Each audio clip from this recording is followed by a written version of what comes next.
Subhanallah wa bihamdihi Subhanallahil azim Subhanallah wa bihamdihi Subhanallahil azim Subhanallah wa bihamdihi Subhanallahil azim Subhanallah wa bihamdihi Subhanallahil azim Subhanallah wa bihamdihi Subhanallahil azim Subhanallah wa bihamdihi Subhanallahil azim.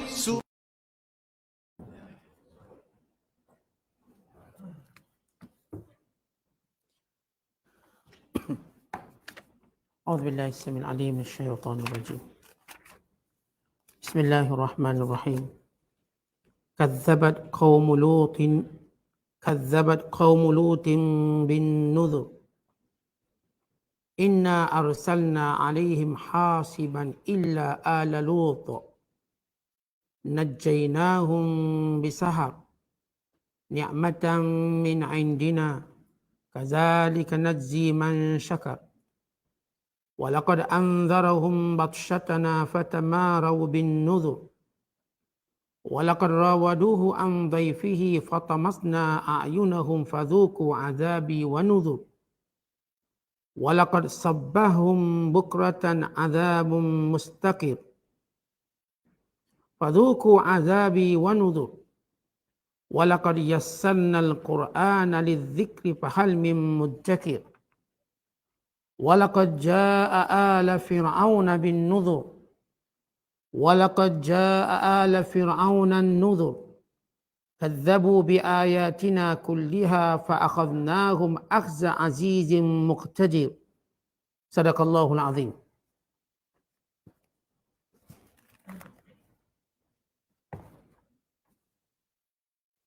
Demikian juga kaum Nabi Lut telah mendustakan peringatan dan amaran yang disampaikan oleh Rasulnya. Sesungguhnya kami telah menghantarkan kepada mereka angin ribut yang menghujani mereka dengan batu. Kecuali keluarga Nabi Lut. Kami selamatkan mereka dengan menyuruh mereka keluar dari situ pada waktu jauh malam. Sebagai limpah kurnia dari kami. Demikian kami membalas orang-orang yang bersyukur. Dan demi sesungguhnya Nabi Lut telah memberi amaran kepada mereka mengenai azab seksa kami. Dalam pada itu mereka tetap mendustakan amaran-amaran itu. Dan demi sesungguhnya mereka telah memujuk Nabi Lut mengenai tetamunya. Dan kami hapuskan biji mata mereka. Serta dikatakan kepada mereka, rasakanlah azabku dan kesan amaran-amaranku. Dan demi sesungguhnya mereka telah ditimpa azab yang kekal pada pagi-pagi hari besoknya. Lalu dikatakan kepada mereka, rasakanlah azabku dan kesan amaran-amaranku. Dan demi sesungguhnya kami telah mudahkan Al-Quran untuk peringatan dan pengajaran. Maka adakah sesiapa yang mahu mengambil peringatan dan pelajaran daripadanya? Dan demi sesungguhnya Fir'aun dan kaumnya telah didatangi rasul-rasul pemberi amaran. Mereka telah mendustakan mukjizat kami semuanya. Lalu kami timpakan azab seksa kepada mereka sebagai seksaan dari Yang Maha Perkasa lagi Maha Kuasa. Masih lagi kita berada dalam penafsiran surah Al-Qamar. Surah yang ke-54 pada juzuk yang ke-27. Bermula ayat yang ke-33 sehinggalah ayat yang ke-42. Ayat-ayat yang kita bacakan menceritakan tentang dua kisah. Yang pertama kisah kaum Nabi Lut alaihissalam. Yang kedua ialah kisah pengikut-pengikut ataupun kisah penyokong Firaun dan Firaun sendiri. Dua cerita ini melengkapi cerita sebelum ini. Kita ada 3 cerita yang kita dah sebut. Kita telah tafsirkan sebelum ini, iaitu kisah Nabi Nuh, kisah Nabi Hud, kisah Nabi Saleh alaihimussalatu wassalam, dan punca-punca kebinasaan mereka. Maka Allah Ta'ala bawa kisah yang seterusnya ialah kisah kaum Nabi Lut alaihissalam.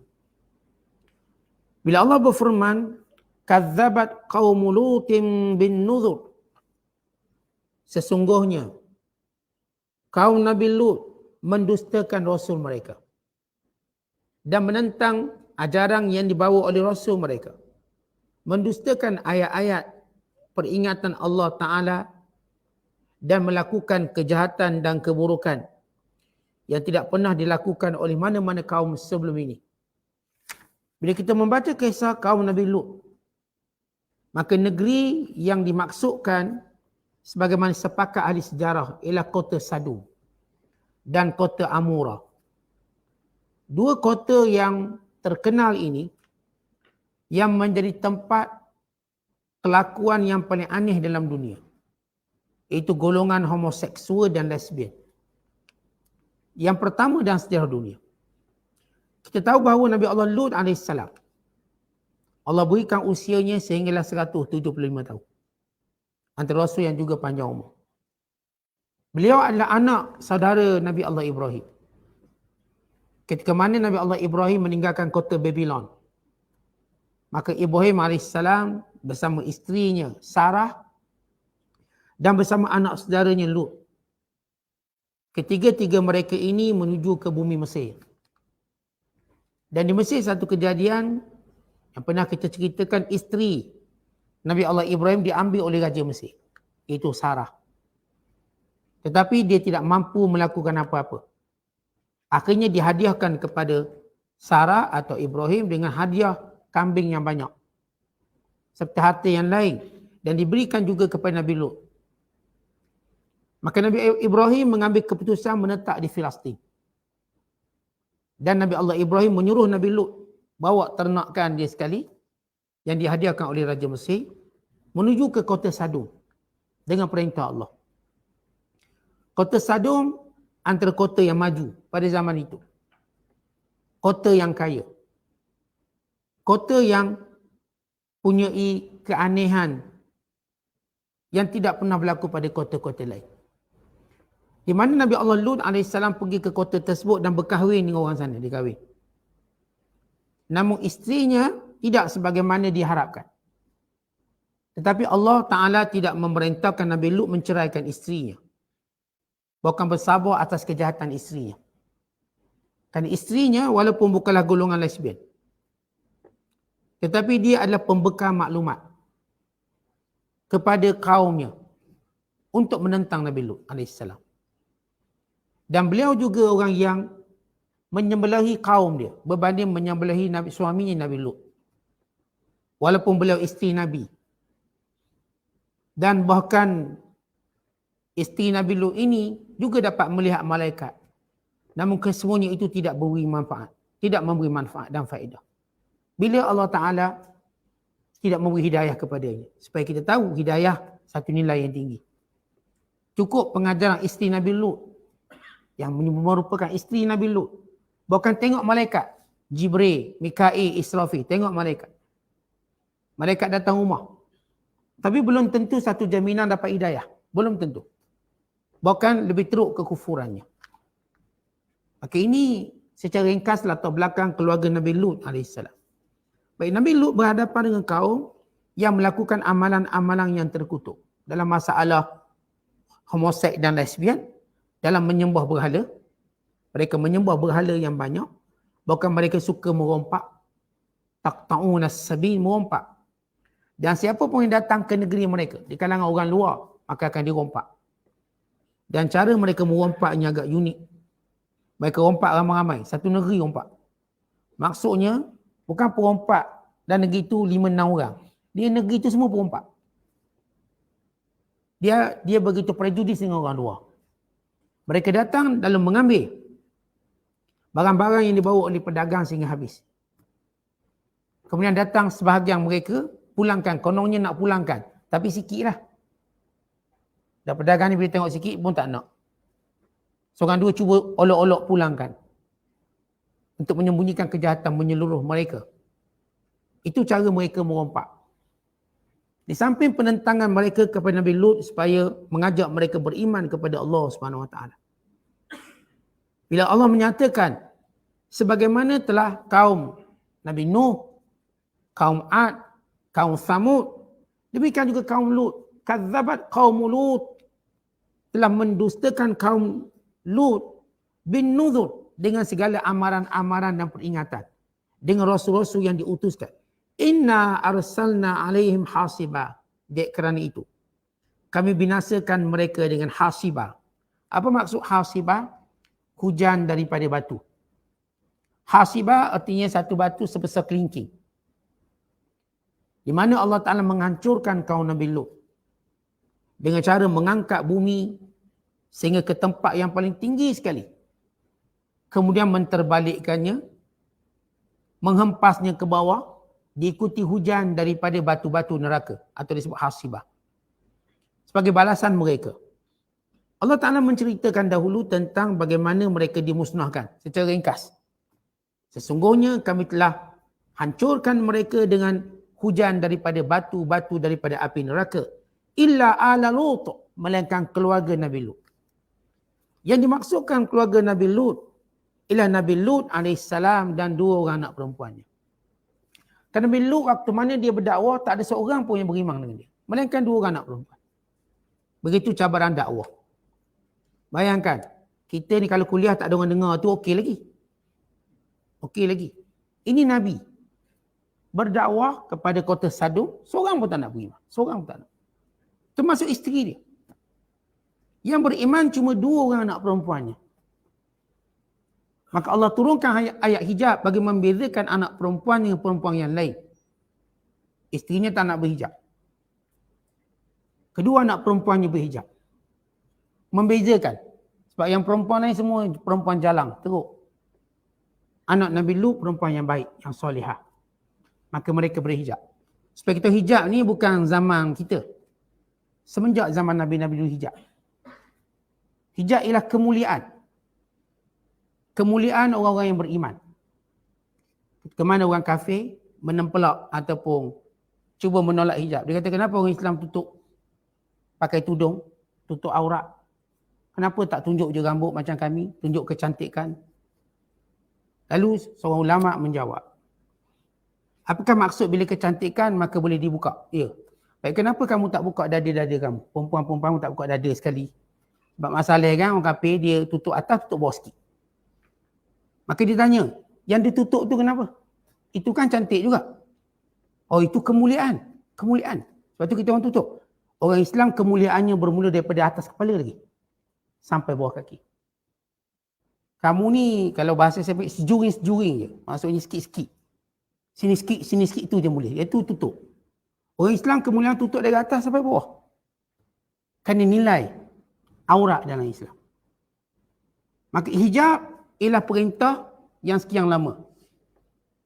Yang kesemua wanita-wanita yang mulia, mereka berhijab. Hatta dalam agama Kristian, daripada naskah asal mereka, kewajiban hijab itu pada semua. Sehingga bila salah seorang tokoh comparative religion membaca nas daripada kitab Injil, kalau siapa tak bertudung maka dicukur kepalanya. Jadi kalau perempuan tak pakai tudung, cukur kepala, biar botak. Nak langgar sangat perintah Allah. Supaya mereka tahu bertudung ini ialah syariat semenjak Rasul-Rasul diturunkan. Bukan cerita orang Islam. Even Yahudi, even Kristian. Sebab itu sebahagian Yahudi di Yaman, mereka memakai hijab sama macam orang Islam. Kalau orang tak tahu itu Yahudi, mereka kata orang Islam. Hijab dia dengan hitamnya, tudung labuh. Tapi mereka Yahudi. Ini Yahudi ortodok. Yang masih berpegang dengan penutupan aurat. Kita syariat tutup aurat ni ialah syariat yang syumul kepada semua umat yang diturunkan, yang diutuskan Rasul dan Nabi-Nabi. Yang tak nak tutup aurat ini yang nak lawan perintah Nabi-Nabi dan Rasul. Maka Allah SWT menceritakan melainkan keluarga Lut yang selamat. Siapa keluarga Lut? Iaitu Nabi Lut AS dan dua orang anak perempuan. Di sini menyebut bahawa keluarga itu ialah siapa yang beriman. Jadi kalau kita sebut keluarga kita, siapa keluarga kita yang beriman? Kerana bila berlainan agama, dia tak akan jadi keluarga. Implikasi di dunia, dia tidak mewarisi harta pusaka. Kalau dalam keluarga tadi, berlainan agama, dia tak akan mewarisi harta pusaka. Sebab dia bukan keluarga. Dengan makna sebenar. Memanglah abang dia, kakak dia. Tapi bukan makna dengan maksud mewarisi harta. Dan tidak juga memberi syafaat akhirat kelak. Kalau orang beriman, semua yang beriman ini keluarga. Sampai akhirat kelak, dia akan menjadi keluarga. Walaupun mereka terpisah pada beberapa keadaan yang menakutkan. Seperti pada mahsyar, semua orang tidak memikirkan nasab mereka. Masing-masing fikir diri sendiri. Tapi sesudah itu, sesudah selesai hisab dan ditentukan syurga dan neraka, maka masing-masing mula berfikir keluarga. Mana ayah dia? Mana mak dia? Dia dah baca hadis ataupun ayat sebelum ini. Mana-mana yang Allah letakkan dalam satu darjat yang tinggi, mencari pasangan dia mana dulu di dunia. Mencari mana ayah dia, mana ibunya. Lalu dikatakan dia berada di syurga yang lebih bawah. Maka dia menjawab, wahai Tuhan, aku beramal untukku dan untuk mereka. Dan Allah mengangkat mereka sehingga berada satu darjat. Yang dihimpunkan. Sebagaimana Allah sebut dalam Al-Quran. فَأَمَّا مَنْ أُوتِيَ كِتَابَهُ بِيَمِينِهِ فَسَوْفَ يُحَاسَبُ حِسَابًا يَسِيرًا وَيَنْقَلِبُ إِلَى أَهْلِهِ مَسْرُورًا. Adapun orang yang menerima buku catatan di tangan kanannya, dia akan dihisap dengan hisap yang mudah dan kembali pada keluarganya dengan gembira. Allah sebut kembali pada keluarganya. Berarti keluarga yang berada di dunia ini yang beriman menjadi keluarganya akhirat kelak. Mereka orang kafir jadi tak akan jadi keluarga. Maka Allah menyebut ala artinya keluarga. Ala Lut, keluarga Nabi Allah Lut AS, iaitu 3 orang Lut dan 2 orang anak perempuannya. Ni'matan min indina. Allah selamatkan mereka satu anugerah nikmat yang kami berikan kepada mereka. Kerana biasanya kalau datang satu musibah semua, bayangkan tanah tadi diangkat tinggi, tak mungkin ada yang selamat. Pasti kena. Tapi sebagai nikmat Allah, Allah perintahkan Lut supaya keluar dulu. Bila Lut AS keluar bersama dengan keluarganya. Dan asalnya isterinya ikut keluar. Kerana sebagai satu peluang terakhir. Apakah isterinya akan taubat? Peluang terakhir. Dan diberi syarat. Syarat tidak berpaling. Maksudnya, ketika mana berlaku hiruk pikuk bala Allah, bunyi macam-macam, jangan paling belakang. Kalau paling belakang dia kena. Ternyata isteri Nabi Lut tak tahan, dia paling juga belakang. Nabi Lut tak paling. 2 anak perempuan dia tak berpaling kerana patuh perintah Allah. Kerana ketika diturunkan azab, jangan tengok. Terus jalan ke depan. Tetapi isteri Nabi Lut, dia tak tahan walaupun dah diberi peluang untuk selamat. Selepas dia mengingkari atau selepas dia menolak ajaran Nabi Lut. Masih Allah beri peluang atas kapasiti di isteri Nabi Lut. Dan ketika mana malaikat suruh dia keluar pada waktu malam sebelum subuh. Yang disebut oleh Allah dalam Al-Quran bisahar. Sahar ini hampir subuh, sahur. Dekat subuh lebih kurang 30 minit, 40 minit dekat nak subuh. Mereka keluar dulu. Keluar dan isterinya ikut keluar. Tetapi diberi syarat. Jangan berpaling ketika mana turunnya azab. Maka sebaik saja subuh, maka diangkat bumi kaum Nabi Lut. Kota Sadum dan Amurah. Setinggi-tingginya. Sehingga buat kali pertama suara-suara ayam dan kambing didengari oleh alam langit. Dia tinggi. Dia bukan tinggi setakat kita tengok atas yang kita nampak ni. Tinggi lagi. Diangkat tinggi. Kemudian diterbalikkan dan dihempas. Contoh kita kalau angkat orang, tak payah tinggi-tinggi. Tingkat 1 je. Angkat, pas. Agak jadi apa? Terus cacat. Terus jadi kiok terus. Mati. Ambil tingkat 1 angkat orang, 4 je. Atau kita bayang ambil kereta tu jatuh daripada jambatan 3 tingkat misalnya. Yang parking kondo tu, tingkat 5 jatuh. Agak-agak orang macam mana tu dalam kereta tu. Mati, gegar tak? Ini angkat setinggi-tingginya, diterbalikkan bumi, dihempaskan, kemudian dibaling dengan batu daripada siji daripada api neraka. Yang disebut hasiban. Hujan batu yang bertalu-talu. Hancur terus mereka. Tanpa meninggalkan sisa. Tak ada sisa langsung. Hancur seranap-ranapnya. Tak ada tinggal tulangnya, tak ada tinggal apa-apa. Sehancur-hancurnya, ranap. Dek kedahsyatan azab tersebut. Maka waktu mana keadaan demikian, isterinya nak tengok, berpaling. Akhirnya isterinya terkena dengan balingan batu tersebut. Dia pun hancur juga sebagaimana kaum yang lain. Kemudian kata Allah, kadzalika najzi man syakar. Demikian kami memberi balasan kepada orang yang bersyukur. Jadi kalau orang itu beriman pada Allah, tandanya dia bersyukur. Syukur paling tinggi ialah keimanan pada Allah. Itu syukur paling tinggi sekali. Bila Allah menyebut dalam Al-Quran tentang nilai syukur.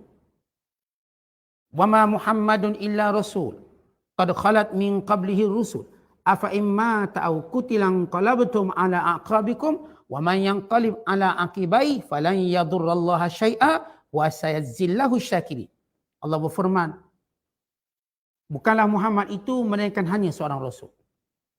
Apakah sekiranya Muhammad itu mati atau terbunuh, kamu akan berpaling daripada agama Allah?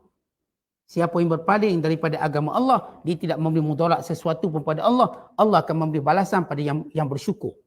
Ayat tadi Allah sebut yang bersyukur siapa yang terus beriman. Apapun ujian yang menimpa dia, dia kekal beriman. Ini namanya orang bersyukur. Sebab itu kata ulama, syukur paling tinggi sekali atas syukur ni, asas syukur ialah iman dulu pada Allah. Kalau seorang tu tak beriman walaupun disebut Alhamdulillah 40 kali, 40,000 kali, dia tak panggil syukur. Bermula syukur itu kena iman dulu pada Allah. Seorang yang beriman, dia dianggap bersyukur. Kenapa? Apa yang Allah beri pada dia, nikmat yang Allah beri pada dia, maka dia menterjemahkan dengan beribadat pada Allah. Maka diikuti dengan syukur-syukur yang lain yang kita dah belajar. Menyebut Alhamdulillahnya, menggunakan dalam taat dan sebagainya. Tapi asas syukur itu iman pada Allah.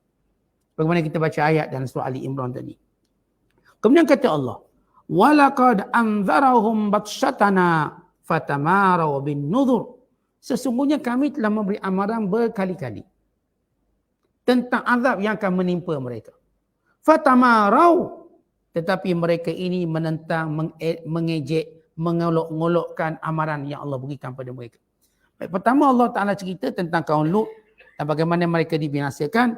Allah selamatkan Nabi Allah Lut dan keluarganya yang beriman, 2 wanita atau 2 orang anak perempuannya.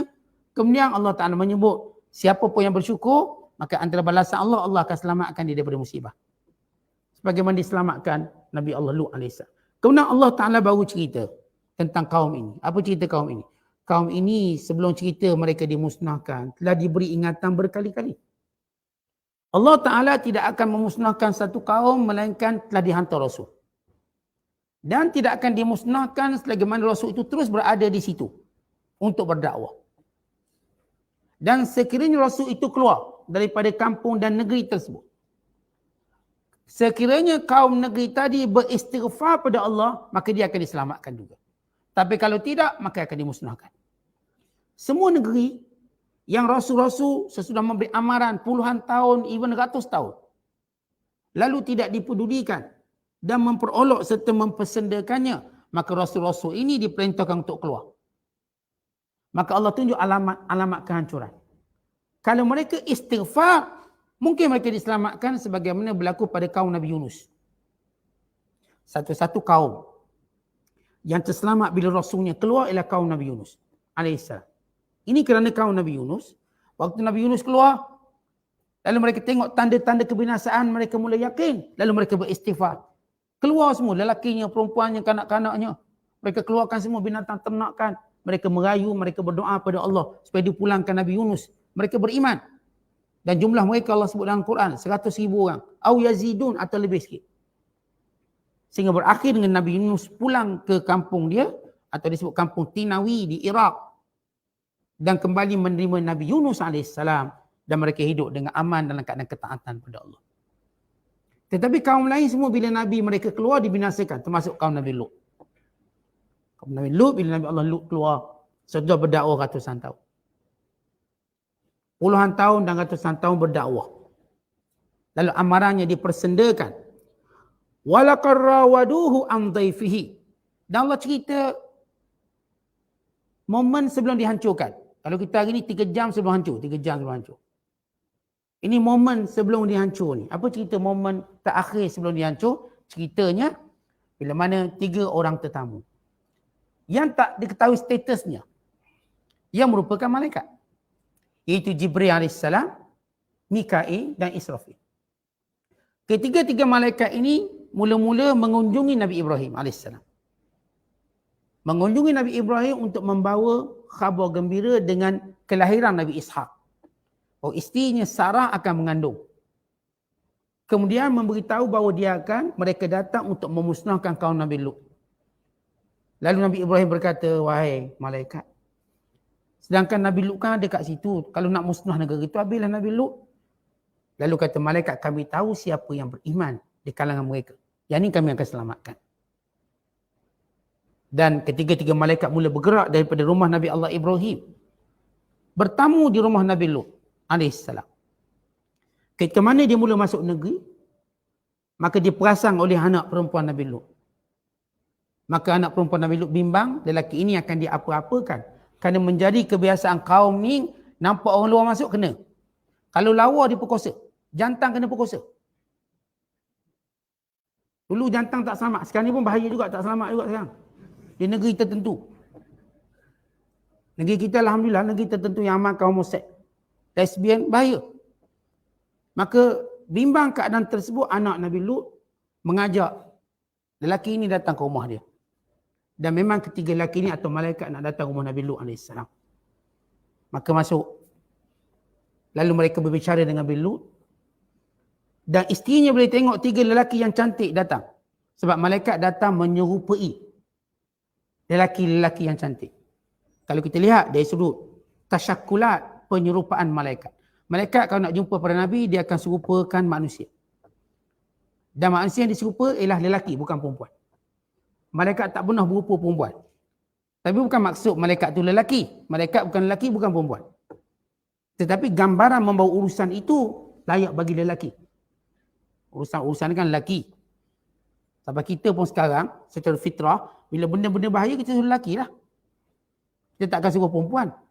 Bunyi kat luar macam ada penyamung, awak keluar, kita tolak isteri suruh keluar. Tak mungkin awak keluar tengok penyamung, tak mungkin. Walaupun dia dapat lelaki sotong, dia suruh lelaki tu keluar. Sebab lelaki juga. Pergi keluar bang, ada bunyi kat luar. Itu fitrah. Dalam urusan-urusan penting, mereka akan gunakan lelaki. Maka, malaikat buat urusan penting. Sebab itu, tasyakulat, penyerupaan malaikat itu berbentuk lelaki. Dan lelaki yang diserupai oleh malaikat adalah lelaki paling cantik. Malaikat dia tak berupa huduh. Sebab ini merendahkan martabat malaikat. Malaikat datang dengan penyerupaan paling cantik sekali. Hatta Rasulullah SAW menggambarkan kecantikan malaikat. Bila malaikat Jibril datang jumpa Rasulullah, dia mesti menyerupai Dihyah Al-Kalbi. Dihyah Al-Kalbi seorang sahabat paling cantik. Cantik, lawa. Bukan digambarkan wajahnya seperti Nabi Isa. Lawa. Bila malaikat tu turun, dia akan menyerupai wajah Dihyah Al-Kalbi radhiyallahu ta'ala anhu. Dan orang menyangka itu Dihyah, walau bukan ia malaikat. Ini cerita malaikat-malaikat menyerupai. Maka malaikat datang menyerupai lelaki cantik. Masuk rumah Nabi Lut. Isteri dia tengok. Isteri pun bocor rahsia. Ini pengkhianatan dia. Pengkhianatan dia pada tetamu. Beritahu Nabi Allah Lut dikunjungi tetamu yang cantik, yang lawa. Lalu mereka mengepung rumah Nabi Lut. Lalu kata Allah di sini, walaqad rawaduh, sesungguhnya mereka menggoda Nabi Lut. Goda, pujuk Nabi Lut serahkan tetamu, an dhaifihi, tentang tetamunya. Wahai Lut, bawa serahkan kepada kami tetamu-tetamu itu.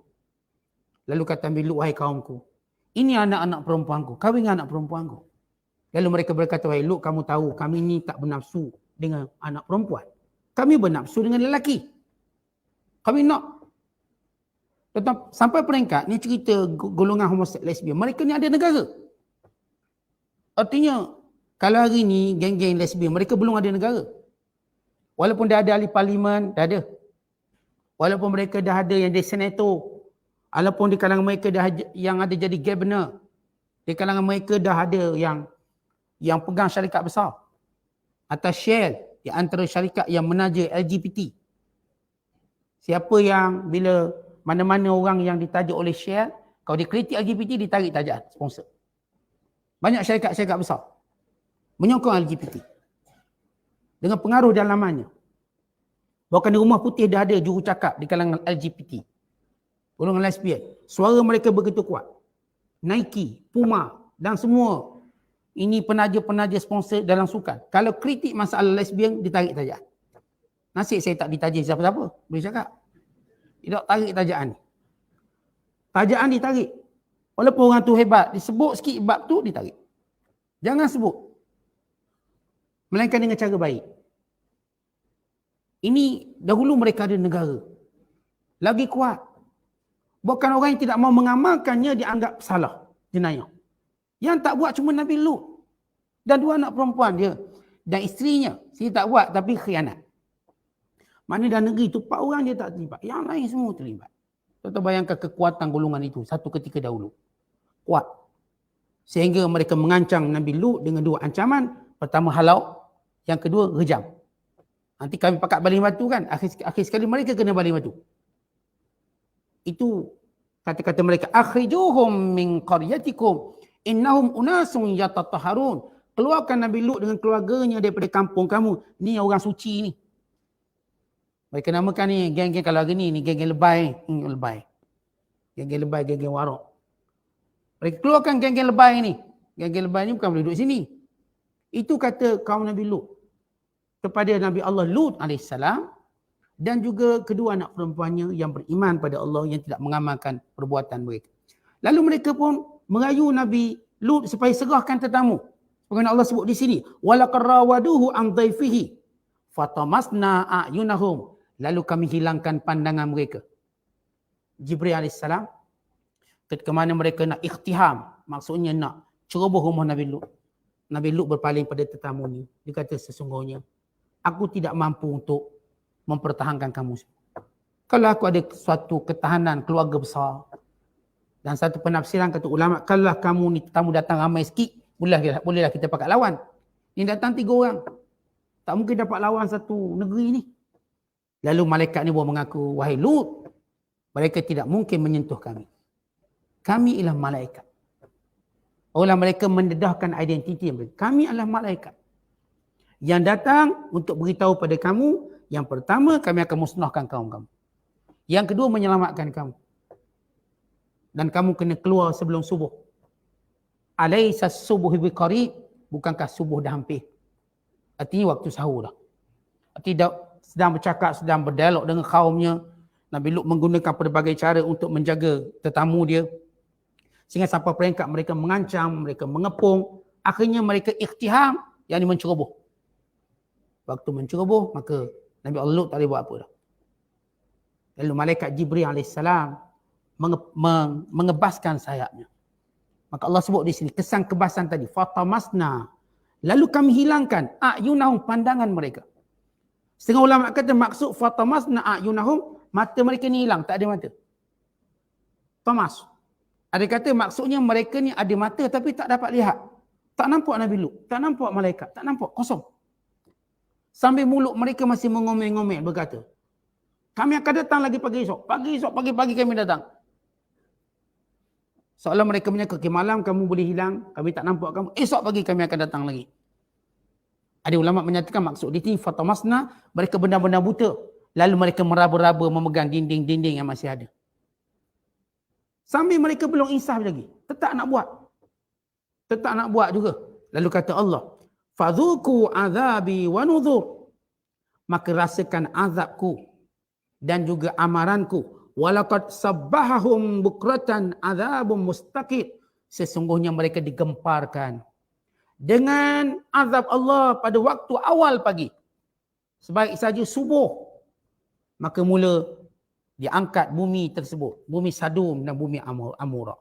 Kemudian dihempas.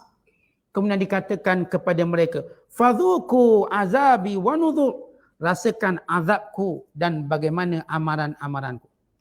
Atau pakar ekologi, ketika mana mereka buat kajian di satu tempat di Jordan pada 15 Oktober tahun 2015. Yang mereka kaji ini Al-Bahrul Mayyit, laut mati. Mereka mendapati kawasan laut mati itu ialah kawasan paling rendah dalam dunia. Dan rendahnya daripada tempat lain serendah 400 meter. Tempat itu dulu akhirnya mereka jumpa, ni dalam kajian mereka. Kerana asal sebelum kejadian kaum Samud, kaum Sadum dimusnahkan, situ tak ada air. Tak ada air, tak ada laut, tak ada sungai, tak ada. Ini dipanggil Bahrul Mayyit atau disebut Buhairah, tasik. Atau disebut juga laut mati. Laut mati disebut laut mati kerana tidak ada kehidupan di dalamnya. Kerana kadar garamnya 10 kali ganda daripada kadar laut biasa. Sehingga tidak ada kehidupan. Membentuk garam. Tetapi ahli ekologi ini pada 2015, mereka jumpa bakaya ataupun kita panggil kesan-kesan. Kota yang pernah ada di situ. Dan mereka bila buat kajian, mereka dapati kota itu penduduknya mati mengejut. Dia bukan mati berperingkat, dia sekaligus mati. Untuk membenarkan apa yang Allah Ta'ala sebut. Dan tempat itu kekal sebagai tempat misteri dalam dunia, laut mati. Yang menjadi pengajaran. Dan kalau kita lihat dari sudut sejarah, Nabi Allah Ibrahim berada di Palestin. Dan tempat paling hampir dekat dengan Palestin ini ialah Jordan. Tempat yang disebut kota Sadum tadi. Yang mana Nabi Allah Ibrahim menyuruh anak saudaranya berdakwah di sana. Berdakwah di sana. Dan itu bukti penemuannya. Baik, Allah menggambarkan bagaimana kesudahan orang-orang yang derhaka kepada Allah Ta'ala, semuanya azabnya mengerikan. Daripada kaum Nabi Nuh, banjir yang hebat. Kaum Thamud, kaum Ad, kaum Thamud, yang kesemua mereka hancur dengan cara yang menakutkan. Ini kaum Ad dengan angin kuat. 7 malam, 8 hari, mengangkat mereka dari bawah, putus kepala dan tengkok mereka, bercerai setiap anggota badan mereka. Ini pula kaum Thamud sampai putus jantung-jantung mereka. Akhir hancur semua mereka. Cuma tinggal peninggalan tapak-tapak tinggal mereka. Dan ini pula kaum Nabi Lut, diangkat bumi sampai ke langit. Diterbalikkan, dihempas, dihujani dengan batu-batu dari neraka. Tuan bayangkan, ini cuma azab di dunia. Kadzalikal azab wala azabul akhirati akbar law kanu ya'lam. Ini baru azab dunia. Dan azab di akhirat lebih dahsyat kalau mereka tahu. Azab dunia dia terhenti mati habis. Tapi bersambung azab akhirat. Sebab itu kata ulama, kehidupan sebenar bermula bila kita mati. Sebab yang tu yang akan wa imma nikmat wa imma azab. Itu tempatnya. Kalau kita orang baik, maka bermula mati kita akan menikmati nikmat makin hebat sampailah kita berada di syurga. Atau seorang itu jahat, kafir, bermula dia mati, dia mula merasa azab. Azab sampailah menjejak kakinya ke neraka. Dan azab itu tak pernah berkurang. Sedikit pun. Tak pernah diberi rehat. Sedetik pun. Demikian mereka diazab dengan apa yang Allah Ta'ala kehendaki. Itu kata Allah Ta'ala dalam menutup ayat ini. Walaqad yassarna lil Qur'an. Walaqad yassarna al-Qur'ana lidh-dzikr. Kami jadikan Al-Quran itu mudah untuk diperingatkan, mudah diperingati, mudah ditadaburi, mudah dipahami, mudah segala-galanya. Fahal mim muddakir. Apakah ada yang berfikir tentang itu? Artinya bila Allah Ta'ala bawa kisah-kisah kemusnahan kaum, Allah tutup dengan walaqad yassarnal Qur'an lidh-dzikr fahal mim muddakir. Lihat Al-Quran, cerita yang Allah bawa. Gambaran yang Allah bawa. Mudah untuk kita tadabbur. Apa dia mudah? Kalau mereka kufur, kalau manusia kufur, kalau kaum memilih kufur, begitu azab. Tentang hidup ini. Kalau seorang menderhaka pada perintah Allah, apa seronoknya? Di mana seronoknya? Akhirnya berakhir juga dengan keadaan yang tidak mereka inginkan. Ini orang memilih untuk, saya tak nak patuh pada hukum hakam. Saya tak nak patuh pada perintah Allah. Apakah dia jadi seronok dengan tak patuh hukum Allah? Dia nak minum arak siang malam, pagi petang, nak ambil dadah. Dia nak berzina, dia nak sekian-sekian. Apa untung dia? Melainkan kebinasaan dia. Ada seorang mu'allik riyadah, kita panggil juru cakap sukan, pengulas sukan. Bahasa Melayu pengulas sukan, mu'allik riyadah. Kata bila dia ni kafir. Tapi dia tak minum arak, dia tak judi, dia tak dadah. Kemudian orang tanya, kenapa awak boleh tak terlibat dengan benda tu? Dia kata, saya bersyukur dengan kawan-kawan Islam saya. Kerana saya tengok orang Islam paling kuat, paling hebat dalam menjauhi benda ni semua. Dan saya mengambil semangat daripada rakan-rakan Muslim saya. Yang mereka tak minum arak, mereka tak berjudi. Walau kalau mereka berjudi tak ada undang-undang kena, undang-undang dunia. Tapi lihat ketakwaan. Contoh kalau kita lihat orang beriman. Iman yang ada pada mereka menjadi undang-undang yang lebih kuat daripada undang-undang perlembagaan negara. Menjadikan mereka tak mendekati dosa tu. Walaupun kadang-kadang negara tu membenarkan judi, katakan. Negara tu membenarkan pelacuran. Tetap orang ada iman tak akan benarkan dirinya terlibat dalam pelacuran. Tetap orang beriman tidak akan membenarkan diri terlibat dengan judi walau satu sen. Lihat undang-undang dalam diri kita, orang beriman. Tetap kita mengharamkan minum arak walau setitik pun. Walaupun kalau minum tak salah pun. Dia sudut undang-undang dunia. Di negara-negara yang kita kata benarkan arak, judi semua. Tapi apakah orang Islam akan buat? Tak akan buat juga. Kalaupun mereka buat dalam keadaan merasa berdosa dan bersalah. Rasa nak taubat. Tak mungkin mereka buat dengan senang. Kalau mereka masih ada iman. Tak mungkin. Ini hebatnya iman. Yang menjadi undang-undang dalam diri mereka lebih kuat daripada undang-undang negara. Walau tak ada orang tengok, hatta kalau undang-undang tu benar, mereka tak akan buat juga. Kerana mereka mengetahui Allah melihat apa yang mereka lakukan. Itu Al-Quran menjadi pengajaran yang besar pada umat Islam. Bukan Al-Quran adalah perlembagaan hidup orang Islam. Kita menjunjung perlembagaan Al-Quran dalam hidup kita. Kerana itu Allah jadikan perlembagaan ini mudah. Tuan-tuan, kalau tuan-tuan nak baca perlembagaan negara, susah. Tuan-tuan pernah baca perlembagaan negara? Beli buku. Beli tengok pening baca. Dia kena peguang je boleh. Tok hakim je. Tu kita tak tahu apa benda, tahu masuk kok, salah ke tak salah. Bayar je lah. Tu perlembagaan yang suka kita baca. Al-Quran perlembagaan di sebalik mukjizat, ia mudah. Semua orang boleh baca. Tuan-tuan peguam ke, tuan-tuan orang biasa, tuan-tuan cikgu, tuan-tuan kerja kilang cikgu, semua boleh baca perlembagaan ini. Dibaca setiap hari perlembagaan ini. Setiap ayatnya ialah perintah Allah. Yang tidak ada perintah mengatasi perintah Allah. Tidak boleh diubah. Ini perlembagaan yang paling tinggi sekali dalam kehidupan orang beriman dan manusia sejagat. Tapi perlembagaan ini hebat. Dibaca setiap hari. Yang saya katakan kalau buku perlembagaan negara mana-mana negara tak ada orang baca setiap hari. Peguam pun baca chapter tertentu je. Yang kes je. Lepas tu peguam kena banyak cabang. Ni peguam bahagian perumahan. Ini bahagian jenayah. Ini bahagian. Sebab dia tak boleh baca semua juga. Pening nak baca semua. Tapi Al-Quran. Ya, sifat Al-Quran. Perlembagaan. Semua orang boleh baca. Dan semua orang boleh faham. Dan semua hukum yang terkandung dalam Al-Quran kita boleh faham. Apa yang Allah haramkan sebenarnya? Kita boleh faham. Supaya kita tidak mendekatinya. Dan Allah beritahu apa kesannya kalau kita buat. Allah beritahu. Bagaimana kaum dahulu dibinasakan. Kesan-kesan maksiat. Kesombongan mereka dan sebagainya. Inilah perlembagaan paling agung dan kehidupan orang beriman. Perlembagaan Al-Quran yang dibawa oleh Nabi SAW. Yang melengkapi kehidupan kita sebenarnya. Yang sebenarnya menjadikan diri kita ni tuan-tuan terpimpin setiap masa. Sehingga kalau kita lihat zaman Islam dulu tak perlu ada peguam bela, peguam cara, tak perlu. Masing-masing tahu kalau salah mereka mengaku dan bertaubat. Even pada zaman permulaan Islam tak ada penjara pun. Masing-masing tahu bagaimana mereka nak memenjarakan orang yang bersalah. Dengan cara penjara sosial. Dengan nasihat-nasihat mereka. Bila dikupas, kenapa zaman Rasulullah tak ada penjara? Walau Rom ada penjara, Parsi ada penjara.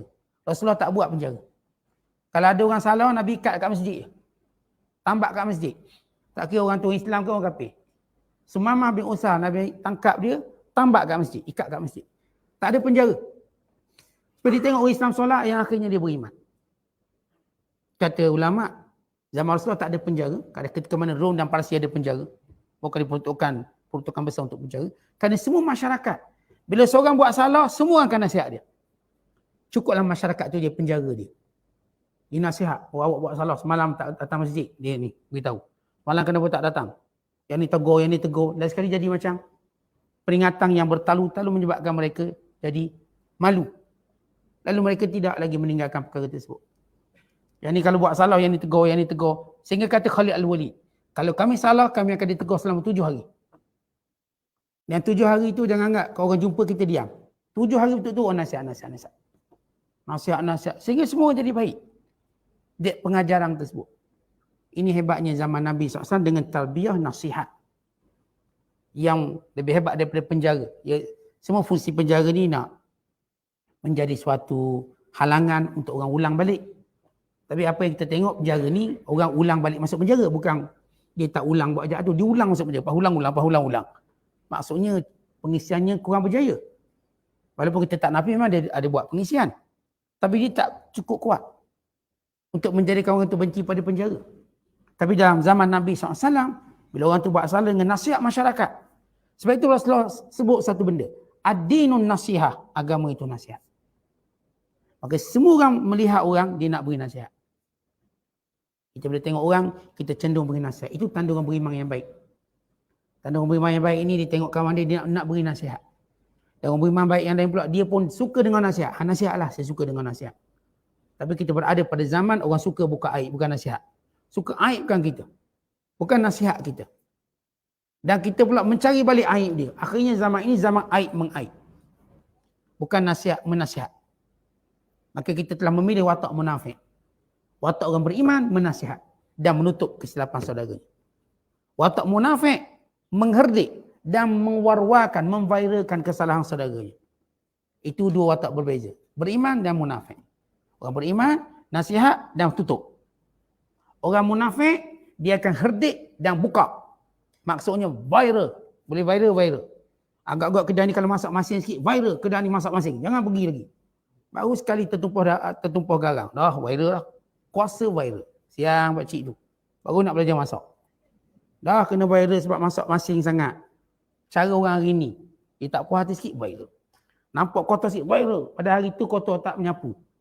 Viral. Ini benda-benda yang merosakkan kesatuan umat Islam. Wallahu a'lam. Assalamualaikum.